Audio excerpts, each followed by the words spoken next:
আমন্ত্রণ জানাচ্ছি রাতের বাংলাদেশে, আপনাদের সঙ্গে থাকছে আমি দেবাশিস রঞ্জন সরকার। আর শুরুতেই জানাবো শিরোনাম। তেলের যেটা ওইটা হলো পাম্প থেকে যে নজল দিয়ে তেল নেয় আর কি, ওইটা। আর এটা হচ্ছে হলো গ্যাসের লাইনে। এখন প্যাসেঞ্জার তো এটা খুলে দেখতে পারবে না। না সম্ভব না।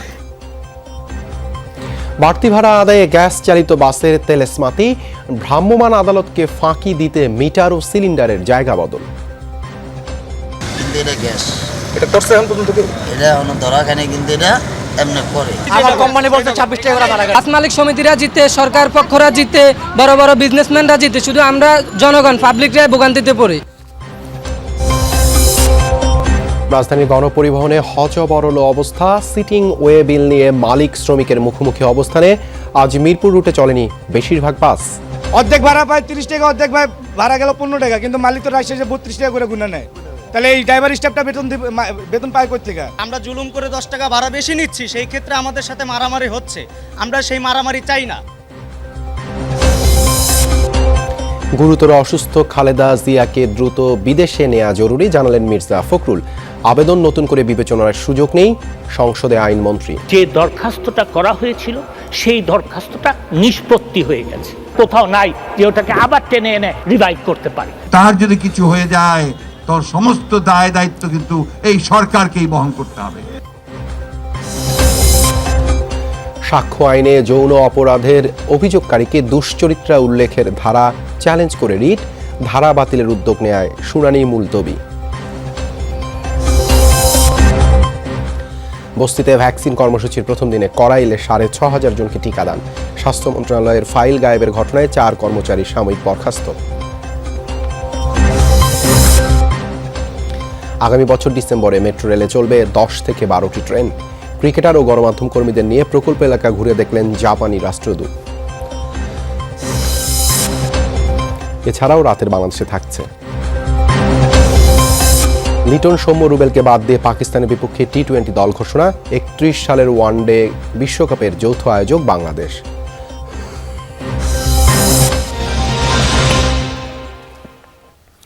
এতক্ষণ শিরোনাম দেখছিলেন, এবারে বিস্তারিত। সারা দিনে চলছে গ্যাসে, ভাড়া কাটছে ডিজেলের, বদলে ফেলেছে মিটার আর সিলিন্ডারের জায়গা। অবিকল অয়েল ফিলিং এর মতো সিএনজি রিফুয়েলিং এর পয়েন্ট বসানো একটি বাসও ধরা পড়েছে যমুনার অনুসন্ধানে। আবার কোনো কোনো বাস সময় সুযোগ বুঝে বনে যাচ্ছে সিটিং কিংবা গেটলক। তারপরও গ্যাস চালিত বাস মালিকদের মনোকষ্ট, সবই পেয়েছে তেলের গাড়ি, তাদের কথা ভাবেনি কেউই। রাসেল আহমেদের তোলা ছবিতে আখলাকুস সাফার রিপোর্ট।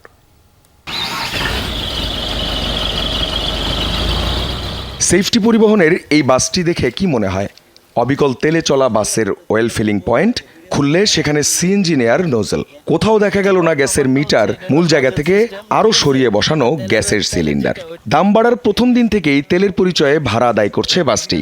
জানালায় নতুন ভাড়ার এক তালিকাও বসিয়েছে। তেল গ্যাসের গাড়ি চেনা যাচ্ছে না আলাদা করে।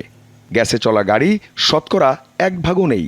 বাস মালিকদের এই অজুহাত উড়ে যায় মিরপুরের এক ডিপোতেই। রাতে এক সারিতে থাকা মিরপুর লিংকের 9টি গাড়ির 4টির নিচেই দেখা যায় গ্যাস সিলিন্ডার। খবরটা নিশ্চিত করেন এই চালক। টিউব পেটটা লাগাই দিব, তো এটা করবো তেলের ছেলে, কিন্তু এটা গ্যাস। এটা করছে এখন পর্যন্ত কেউ? এটা অন্য ধরা খানে, কিন্তু এটা এমনি করে। মিরপুর সুপারলিংকের এই গাড়িটির চালক আগেভাগেই স্বীকার করে নিলেন গাড়িটি সিএনজিতে চলে। মালিকের দাবি, এখনও আগের ভাড়া নিচ্ছেন তিনি এবং সেটা নিশ্চিত করছেন সুপারভাইজারকে দিয়ে। এটা দেখেন, ভাড়ার চারটা কত সালের ভাড়ার চারটা দেখেন। এটা 2021 সালের না 2015 সালের। 13 নভেম্বর রাতে কথার ফুলঝুরি, দিনের বেলা রাস্তায় কতটা ঠিক থাকে। 15 নভেম্বর সকাল 11:15টায় মিরপুর সুপারের 3038 নম্বরের ওই গাড়িটি যমুনা নিউজের ক্যামেরার সামনে যাচ্ছে গেট লক সিটিং সার্ভিস হয়ে। গাড়ি ভরে গেছে, সিটটা খালি নেই। মানে সিদ্ধান্তটা নিজে নিজে নিছেন? আমরা টাকা দেওয়ার জন্য রেডি থাকি, আমরা কেউ প্রতিবাদ করতে পারি না। সিলিন্ডার দেখবেন, তারপর কি হবে? না দেখে তো কিছু করার আছে। আমরা একটা মানুষের সাথে, ওর সাথে আপনি কিভাবে করবেন? সুপারভাইজারকে দিয়ে আগের ভাড়া আর যাত্রী সেবা নিশ্চিত করাচ্ছেন। 1 রাত আগে যমুনার ক্যামেরায় এমনটাই দাবি করেছিলেন যে মালিক, সেই মালিকের সুপারভাইজার এখন তার কথাই বলছেন, যিনি অতিরিক্ত ভাড়া আগেই ঠিক করে রেখেছেন। চালের দাম, বাড়ি ভাড়া, তারপরে তেল খরচ, আর আমার মালিকে বলছে, আমার কোম্পানি বলছে 26 টাকা করে ভাড়া কেন দিচ্ছে। দেখো নিজেদের নির্ধারণ করা, অর্থাৎ এই বাসটি যিনি এখন চালাচ্ছেন তিনি যেটা নির্ধারণ করেছেন সেই ভাড়া দিয়ে যাচ্ছেন। অর্থাৎ গণপরিবহনে শুধুমাত্র গণদেরকেই বারবার উপেক্ষা করে চলেছে আমাদের এই ব্যবস্থা। আখলাক মুস্তাফা, যমুনা নিউজ, ঢাকা। রাজধানী জুড়ে বাড়তি ভাড়া আদায় নিয়ে নৈরাজ্য চলছে। সরকার নির্ধারিত ভাড়ার তালিকা না মেনে আদায় করা হচ্ছে ওয়ে বিল অনুযায়ী। বাড়তি ভাড়া আদায় বন্ধে নগর জুড়ে ভ্রাম্যমাণ আদালতও চালাচ্ছে বিআরটিএ। এদিকে ওয়ে বিল অনুযায়ী ভাড়া আদায় এবং চালক হয়রানির প্রতিবাদে আজ হঠাৎই মিরপুর রুটের গাড়ি বন্ধ করে দেয় পরিবহন শ্রমিকরা। দাবি আদায় না হওয়া পর্যন্ত আন্দোলন চালিয়ে যাওয়ার ঘোষণাও দিয়েছে তারা। অনেকটা অঘোষিত ধর্মঘট, বলা নেই ক নেই, হঠাৎ করেই বন্ধ মিরপুর রুটের সব বাস। শ্রমিকদের দাবি, সরকার থেকে নির্ধারিত ভাড়ার তালিকা থাকলেও মালিক পক্ষের চাপে ওয়ে বিল অনুযায়ী ভাড়া নিতে বাধ্য করা হচ্ছে তাদের। ফলে প্রায় যাত্রীদের সঙ্গে বাকবিতণ্ডা, এমনকি হাতাহাতির ঘটনাও ঘটছে। দ্রুত ওয়ে বিল বন্ধ না হলে আন্দোলন চালিয়ে যাওয়ার হুঁশিয়ারি চালক হেলপারদের। সকালবেলা আমার গাড়ি দুটো গ্লাস ভেঙে ফেলছে, ঠিক আছে, তখন এখান থেকে আসছি, আমার স্টাফরে নামায় রাখছে, স্টাফরে নামায় মারধর করলো। ওবিলে যে লেখা দেয় সুপারভাইজার, মানে ওবিলে কাগজটা, যেই যাত্রী সংখ্যাটা, সেই যাত্রী অনুযায়ী আমাদের সম্পূর্ণ ভাড়া মানে হিসাব করে নিয়ে নেয়। সবাই ওবিল সিস্টেম করে তারা নিজেদের অনুযায়ী নিজেরাই মনে করেন টাকা বসাই দিয়ে ওনারা ভাড়া নিচ্ছে। একদিকে বাড়তি ভাড়ার চাপ, অন্যদিকে হুট করে বাস বন্ধ হয়ে যাওয়ায় বিপাকে পড়েন মিরপুর রুটের সাধারণ মানুষ। ক্ষোভ তাদের কণ্ঠেও। এদেশে সবাই জিতে, বাস মালিক সমিতিরা জিতে, সরকার পক্ষরা জিতে, বড় বড় বিজনেসম্যানরা জিতে, শুধু আমরা জনগণ পাবলিকরা ভোগান্তিতে পড়ি। 40 মিনিট কোনো গাড়ি শুনলাম ধর্মঘট করছে, গাড়ি পাচ্ছি না। জনগণের যে একটা কষ্ট করে, এটা খুব একটা ভালো জিনিস না। তো আধা ঘন্টায় তো দেখলাম কোনো বাস চলাচল করতে পারছে না, আমাদের শুধু শুধু হয়রানির ভিতরে রাখছে। শ্রমিকদের দাবির সঙ্গে একাত্মতাও ঘোষণা করেছেন কোনো বাস মালিক। তবে সংকট সমাধান কিংবা বাস চালুর বিষয়ে তাদের সাংগঠনিক কোনো বক্তব্য পাওয়া যায়নি। এদিকে বাড়তি ভাড়া আদায়, গেটলক ও সিটিং সার্ভিস বন্ধের জন্য রাজধানী জুড়ে 9টি স্থানে ভ্রাম্যমাণ আদালতের কার্যক্রম অব্যাহত রেখেছে বিআরটিএ। গেল এক সপ্তাহে প্রায় 1000 গাড়িকে জরিমানা করেছে তারা। প্রত্যেক যাত্রীর সাথে কথা বলে আসলে ভাড়া প্রকৃতপক্ষে কত নিচ্ছে এবং চার্টে কত আছে, এটার সাথে যখনই আমরা অসামঞ্জস্য পাচ্ছি কিংবা ভাড়া বেশি ভাড়া আদায় করছে, যখন আমরা যাচাই করে পাই, সাথে সাথে আমরা তাদেরকে জরিমানার আওতায় নিয়ে আসছি। ঘটনা যাই ঘটুক, দিন শেষে সমস্ত ভোগান্তি, সমস্ত দুর্ভোগ সাধারণ মানুষের। যে কোনো মূল্যে এই পরিস্থিতির সুষ্ঠু সমাধান চান তারা। Tajnur Islam, Jamuna news, Dhaka. BNP chairperson Khaleda Zia গুরুতর অসুস্থ ও দুর্বল, তাই এই মুহূর্তে তাকে বিদেশে নিয়ে চিকিৎসা করা জরুরি বলে জানিয়েছেন বিএনপি মহাসচিব মির্জা ফখরুল ইসলাম আলমগীর। মানবিক দিক বিবেচনা করে হলেও খালেদা জিয়াকে বিদেশে চিকিৎসার অনুমতি দিতে সরকারের প্রতি আহ্বান জানান তিনি। বলেন, দেশে খালেদা জিয়ার চিকিৎসা করার মতো অবস্থা নেই। বিএনপি চেয়ারপারসনের কিছু হলে তার দায় সরকারকে নিতে হবে বলেও মন্তব্য করেন মির্জা ফখরুল। শনিবার সন্ধ্যায় হাসপাতালে ভর্তির পর থেকেই অবনতি হয় বিএনপি চেয়ারপারসনের শারীরিক অবস্থা। তাই মেডিকেল বোর্ডের পরামর্শে রোববার সকালেই সিসিইউতে নেওয়া হয় তাকে। গত দুদিন বিএনপি চেয়ারপারসনের শারীরিক অবস্থা নিয়ে নানা মহল থেকে নানা তথ্য আসছে। মঙ্গলবার সকালে বিএনপি মহাসচিব মির্জা ফখরুল ইসলাম আলমগীর চেয়ারপারসনের সবশেষ শারীরিক অবস্থা জানান।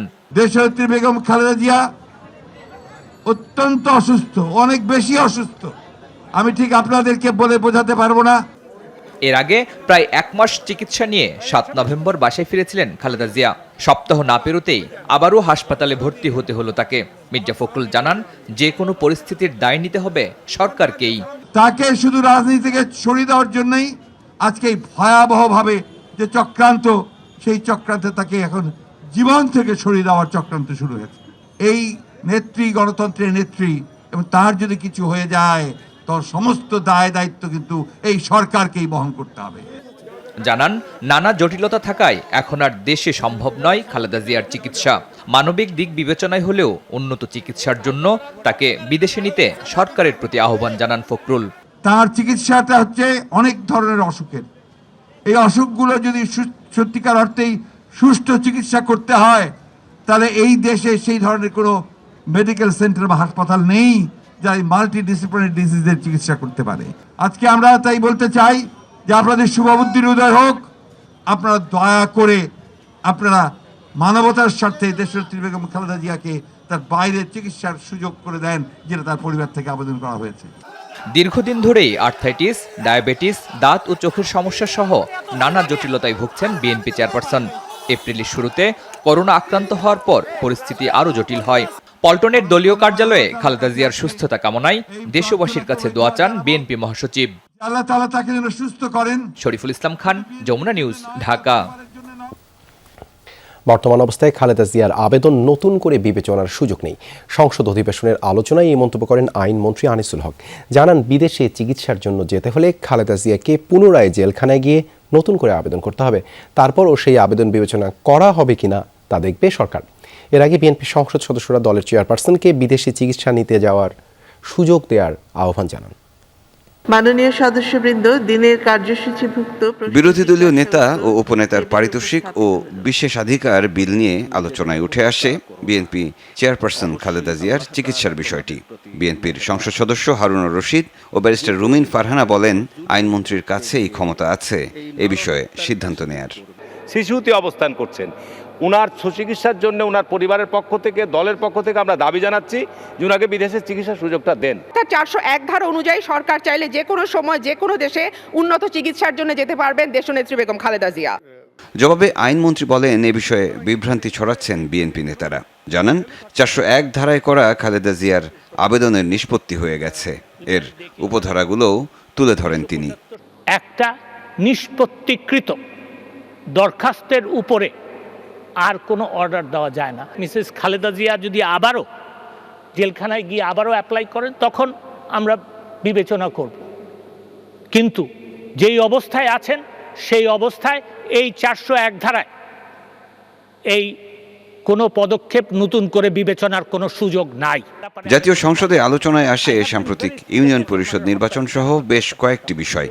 একটি ধর্ষণ মামলা নিয়ে একজন বিচারকের বিষয়ে আইনমন্ত্রীর চিঠি দেওয়ার সমালোচনা করেন গাইবান্ধার সংসদ সদস্য শামীম হাসান পাটোয়ারি। এই চিঠিটা উনি কি রায় পাওয়ার পরে দিয়েছেন?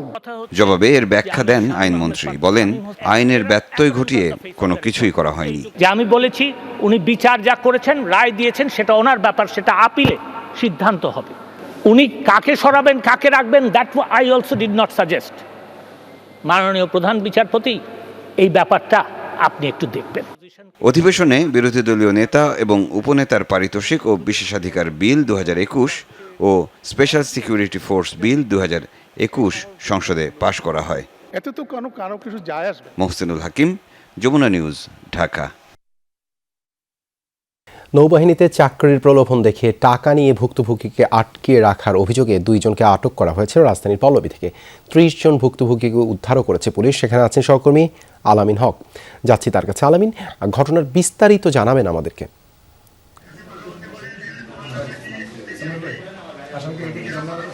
খুবই অমানবিক ঘটনা দেবশেষ।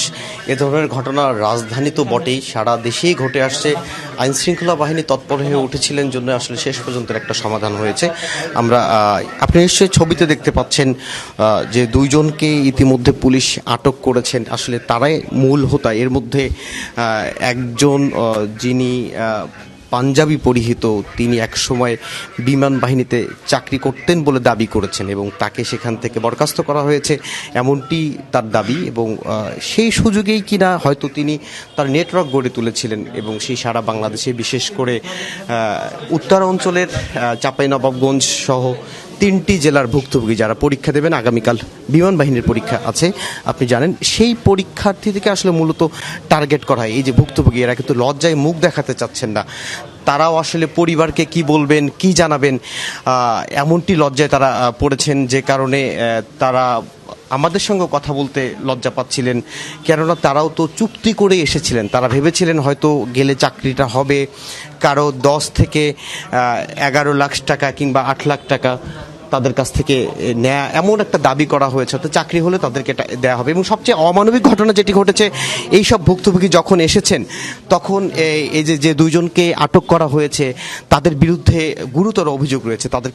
তারা এই 30 জন শিক্ষার্থী যারা পরীক্ষার্থী আছেন তাদেরকে নির্যাতন করছেন বলে এমন অভিযোগ আমরা ইতিমধ্যে পেয়েছি। এবং তারা যখন রুমে এসেছেন, অর্থাৎ এই ঠিকানায় যখন তারা আসেন, ততক্ষণে তাদের কাছ থেকে তাদের মোবাইল ফোনটি কেড়ে নেওয়া হয়, অর্থাৎ বাহিরের জগৎ থেকে একেবারে পুরোপুরি বিচ্ছিন্ন করে দেওয়া হয়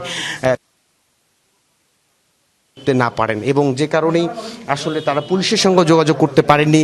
অবশেষে যদিও বিষয়টি জানাজানি হওয়ার পর পুলিশ এখানে আসে এবং আপনি নিশ্চয়ই দেখছেন সব পরীক্ষার্থীর কাছ থেকেই স্টাম্প নেওয়া হয়েছিল, অর্থাৎ তাদের চাকরি হবে এমন আশ্বাস দেওয়া হয়েছিল। এমন আশ্বাসের পরিপ্রেক্ষিতে কিন্তু এখানে আনা হয়েছে।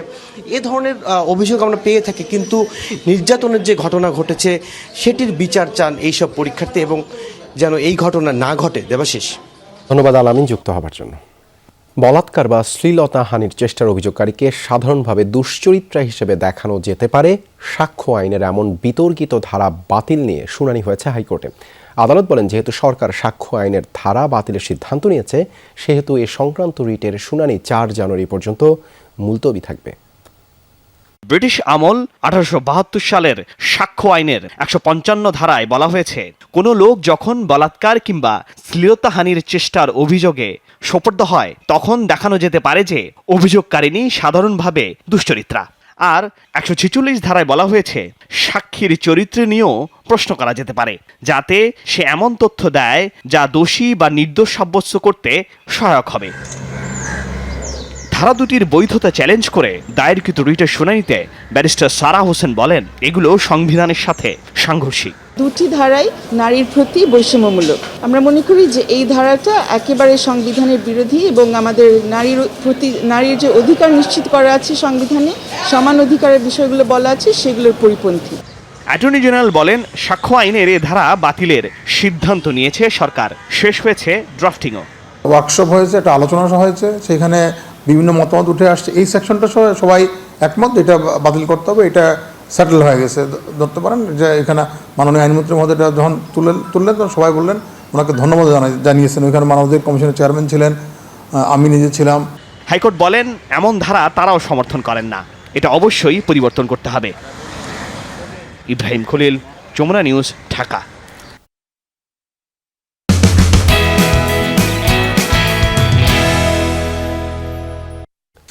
প্রথমবারের মতো দেশে বস্তিবাসীদের দেয়া হলো করোনার টিকা।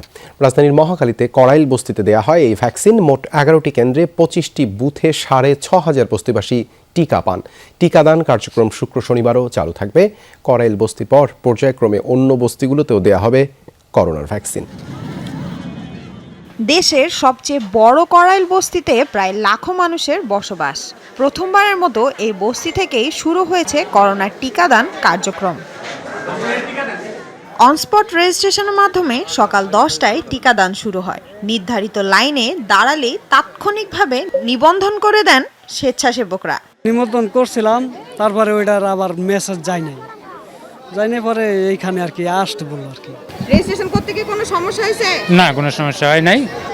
বস্তির মোট 11টি কেন্দ্রে ভ্যাকসিন দেওয়া হয়েছে। প্রথম দিনে 25টি বুথে দেওয়া হয়েছে 6500 টিকা। সরকার যে উদ্যোগটা দিয়েছে আসলে এটা খুবই ভালো করছে। সাধারণ মানুষ আগ্রহ করে অনেক সুন্দর সুষ্ঠুভাবে টিকা দিচ্ছে। বস্তিতে বসেই টিকা পেয়ে খুশি এখানকার বাসিন্দারা। ভেজাল হইতো বাইরে দিলে, এখন আমি আলহামদুলিল্লাহ ভালো লাগতেছে। আসার পর টিকা দিছি, সুস্থ মতনই টিকা দিছি, কোনো অসুবিধা হয় নাই। আল্লাহ দিলে রোগ ভালো হইবে। তবে টিকা পেতে দীর্ঘক্ষণ লাইনে দাঁড়িয়ে থাকায় কেউ কেউ ক্ষোভ প্রকাশ করেন। আমি একটা এমনি অসুস্থ মানুষ, দাঁড়ায় রয়েছি, এখানে বসারও কোনো জায়গা নাই। আইসি তো আমরা 8টা বাজে, তো আয়ার আইনে দাঁড়াইছি, ডাক্তার আসে না দেখে দেরি হয়ে গেছে। উত্তর সিটি কর্পোরেশনের প্রধান নির্বাহী কর্মকর্তা জানান, প্রধানমন্ত্রী শেখ হাসিনার জন্মদিন উপলক্ষে দেয়া 1 লাখ ভ্যাকসিন বস্তিবাসীদের দেয়া হচ্ছে। যেই পর্যন্ত করাইল বস্তিতে 18 বছরের উপরে সকলের টিকা দেওয়া শেষ না হবে, ততক্ষণ পর্যন্ত আমাদের এই কর্মসূচি চলবে। টিকা দিতে ভলেন্টিয়ার সংগঠনের দায়িত্ব পালন করছে বাংলাদেশ রেড ক্রিসেন্ট সোসাইটি। শুক্র শনিবারও চলবে এই টিকা কার্যক্রম। লামিয়া তিথি, যমুনা নিউজ, ঢাকা। স্বাস্থ্য মন্ত্রণালয়ের স্বাস্থ্য শিক্ষা বিভাগের প্রকল্প ও ক্রয় কার্যক্রমের 17টি গুরুত্বপূর্ণ ফাইল চুরির ঘটনায় 4 কর্মচারীকে সাময়িক বরখাস্ত করা হয়েছে। দুপুরে সচিবালয়ে ব্রিফিংয়ে সাংবাদিকদের এই তথ্য জানান স্বাস্থ্য মন্ত্রণালয়ের শিক্ষা বিভাগের সিনিয়র সচিব আলী নূর। সাময়িক বরখাস্তকৃতদের মধ্যে আছেন 60 মুদ্রাক্ষরিক cum computer operator Ayesha Siddika ও জোসেফ সর্দার এবং অফিস সহায়ক বাদল চন্দ্র গোস্বামী ও মিন্টু মিয়া। সচিব জানান এই 4 জনের বিরুদ্ধে বিভাগীয় ব্যবস্থাও নেওয়া হবে। স্বাস্থ্য মন্ত্রণালয়ের জিডির ভিত্তিতে অধিকতর তদন্তের জন্য গত 31 অক্টোবর উন্নয়ন শাখার 6 কর্মচারীকে আটক করে সিআইডি। চুরি হওয়া ফাইলের মধ্যে বিভিন্ন প্রকল্প ও ক্রয় সংক্রান্ত কার্যক্রমের তথ্য রয়েছে। 17 ফাইল চুরির আগেও একই শাখা থেকে ফাইল চুরির ঘটনা ঘটে। র্যাবের পোশাক পরে টিকটক বানিয়ে আপ করে মিলিয়ন ফলোয়ার হওয়া টিকটকার আব্দুর রাকিব রাজ অবশেষে আইনশৃঙ্খলা বাহিনীর জালে ধরা পড়েছে। রাজ নিজেকে র্যাবের অফিসার পরিচয় দিয়ে শতাধিক নারী টিকটকারের সাথে অনৈতিক সম্পর্ক গড়ে আপত্তিকর ভিডিও করে। এর মাধ্যমে অনেক নারীর সাথে প্রতারণা করে সে। র্যাব জানায় প্রতারণার মাধ্যমে 4টি বিয়ে করেছে, আবার ডিভোর্সও হয়ে গেছে রাজের। র্যাবের পোশাকে টিকটকার রাজ, মিলিয়ন ফলোয়ার তার। আইনশৃঙ্খলা বাহিনীর পরিচয়ে এই রাজ আসলে একজন বড় মাপের প্রতারক। ভুয়া পরিচয় দিয়ে টিকটক ব্যবহার করে নারীদের সাথে অনৈতিক সম্পর্ক স্থাপন, ব্ল্যাকমেইল ও অর্থ আত্মসাতের অভিযোগে রাজকে রাজধানীর মোহাম্মদপুর থেকে গ্রেফতার করা হয়।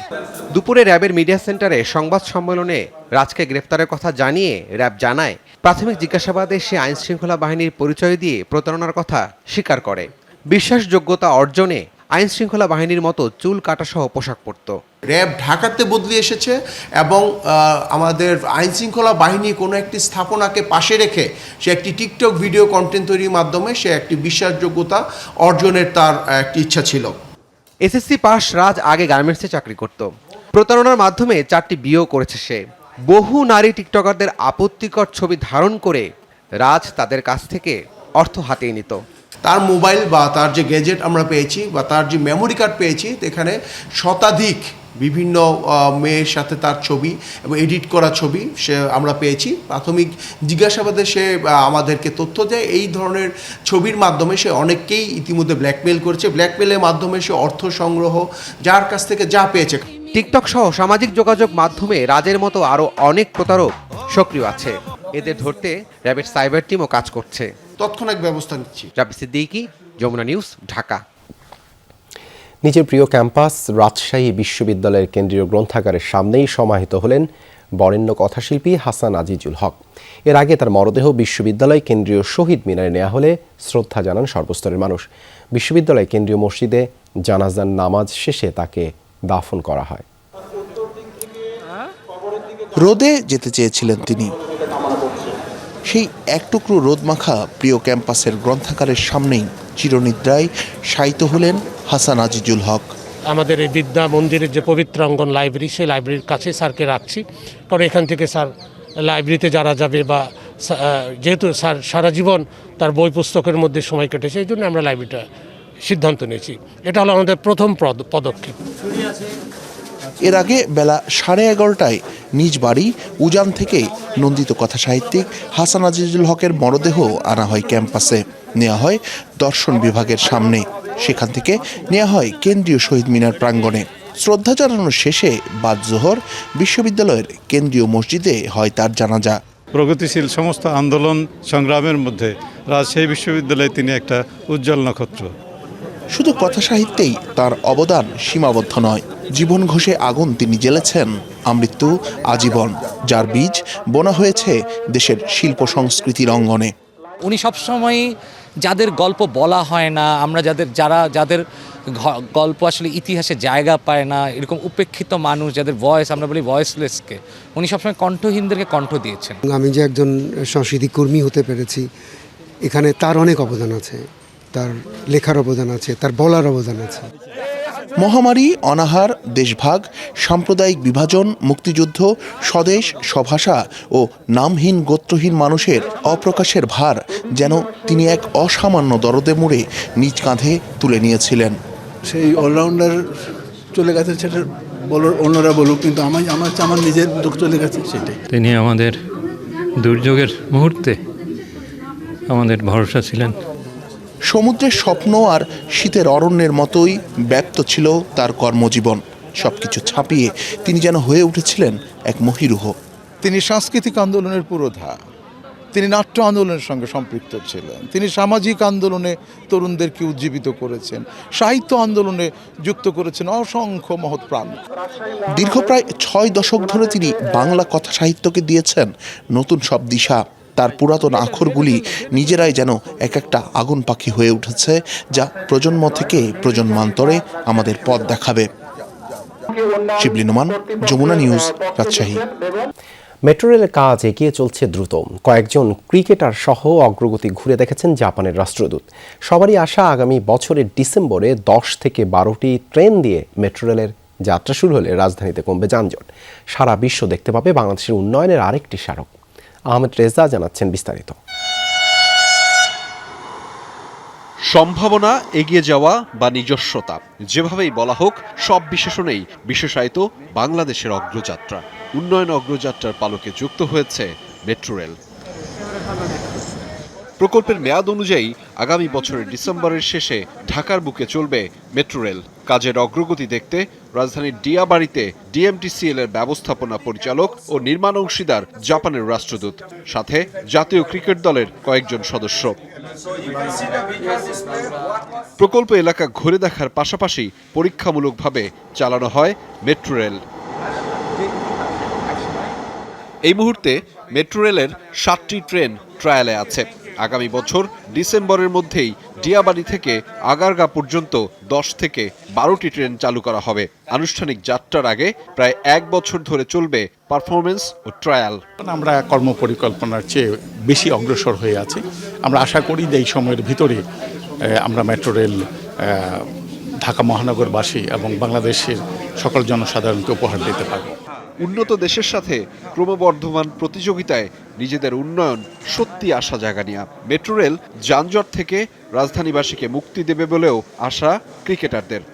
বাংলাদেশে মেট্রো রেল হচ্ছে স্বপ্ন দেখতাম সবসময়, স্বপ্নটা সত্যি হতে যাচ্ছে। আমি খুব এক্সাইটেড এবং অসম্ভব খুশি। আমি খুব দ্রুত এক জায়গা থেকে আরেক জায়গায় যেতে পারবে সময় স্বল্পতার জন্য। আমি মনে করি যে এটা আমাদের জন্য খুব একটা ইম্পর্টেন্ট ছিল। তোরা থেকে মতিঝিল যেতে নর্মাল ডেতে যদি হয় দেখা যায় 3 আওয়ার্স 2 আওয়ার্স 3 আওয়ার্স লাগে, আমার লাগছে। তো আপনি মেট্রো রেলে কিন্তু একবার উঠতে পারলে যেভাবেই হোক, দাঁড়ানো হোক বসা হোক, আপনি 35 to 40 মিনিটসের মধ্যে আপনি চলে যেতে পারছেন। Bangladesh needs a better infrastructure, good connectivity, good public transportation. I'm sure that the Dhaka Metro will be very important in promoting Bangladesh to that new stage of development. প্রকল্প ডিয়াবাড়ি থেকে মতিঝিল পর্যন্ত নির্ধারিত থাকলেও এখন সম্প্রসারিত হচ্ছে কমলাপুর পর্যন্ত। সে লক্ষ্যে জমি অধিগ্রহণ সহ অন্যান্য কার্যক্রম চলমান। স্বপ্ন সম্ভাবনার প্রকল্প মেট্রো রেল প্রকল্প, যে প্রকল্প নিয়ে বাঙালি এবং বাংলাদেশের বিশেষ ভালো লাগা রয়েছে, যে ভালো লাগায় আসলে ছড়িয়ে দিতে চায় আমাদের উন্নয়ন কার্যক্রম কিংবা আমাদের ভালোবাসাগুলো।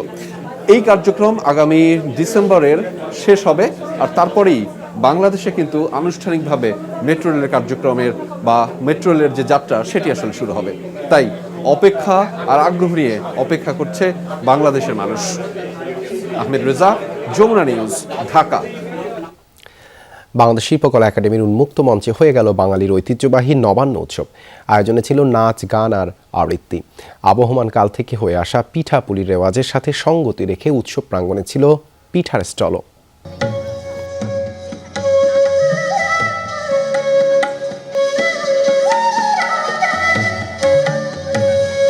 গাজী আব্দুল হাকিমের মায়াবী বাঁশির সুর, এই সুরেই শিল্পকলা একাডেমির উন্মুক্ত মঞ্চে শুরু হলো নবান্ন উৎসব 1428। অগ্রহায়ণের প্রথম প্রহরে নবান্নের শহুরে এই আয়োজনে অংশ নেন অনেকেই। লাল হলুদ কিংবা সবুজের সাজে বাঙালির এই উৎসবে জড়ো হন ঢাকাবাসী। করোনাকালীন পার করে আমরা এখন নতুন একটা আবার উৎসব আমেজ পরিবেশে ফিরে আসতেছি। আমাদের বাংলাকে আবার নতুন করে স্টেজে আমরা নাচের মাধ্যমে প্রকাশ করতে পারছি, অনেক ভালো লাগছে। নেক্সট জেনারেশনকে নিয়ে সবসময় ভাবি, তাদের ভবিষ্যৎ নিয়ে ভাবি, তাদেরকে নিয়ে স্বপ্ন দেখি। জাতীয় নবান্ন উৎসব উদযাপন পর্ষদের এই আয়োজনে সঙ্গীত, কবিতা আবৃত্তি আর দলীয় নৃত্য পরিবেশন করেন শিল্পীরা। নাচে গানে গ্রামীণ আর শহুরে সংস্কৃতির মেলবন্ধনে নবান্ন উৎসবে মেতে ওঠে সবাই।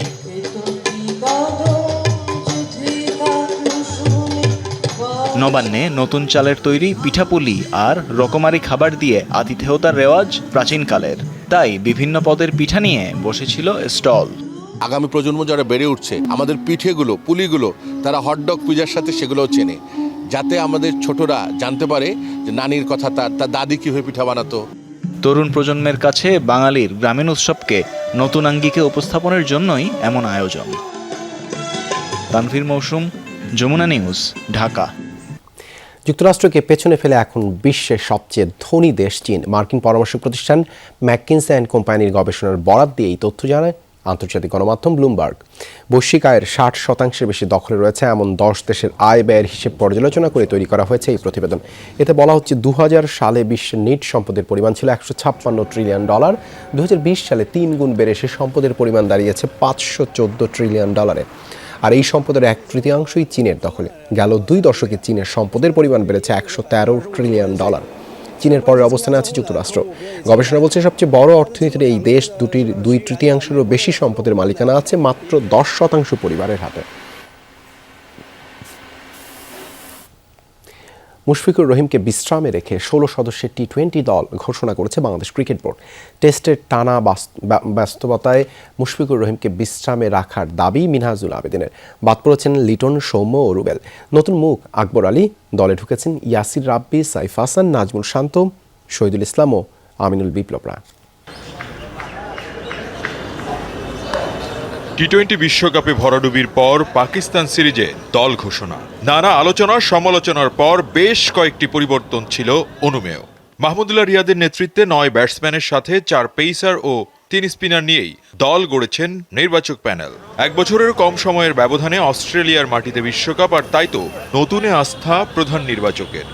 হতাশার একটা বিশ্বকাপ শেষ করেছি এবং এখন নতুন করে পথ চলা। এই ফরম্যাটটাই সবচেয়ে তাড়াতাড়ি রিপ্লেস করার মতো জায়গা, তো সেই হিসাবে আমরা নতুন প্লেয়ারকে দেখছি। ইনশাআল্লাহ আশা করি যাদেরকে আমরা নিয়েছি ওরা যথেষ্ট আমাদের এইচপি থেকে ট্রেনিং করে এসছে, ইন্টারন্যাশনাল এরিনার জন্য পুরোপুরি প্রস্তুত আছে। আমরাও কনফিডেন্ট ইনশাআল্লাহ এরা ভালো করবে।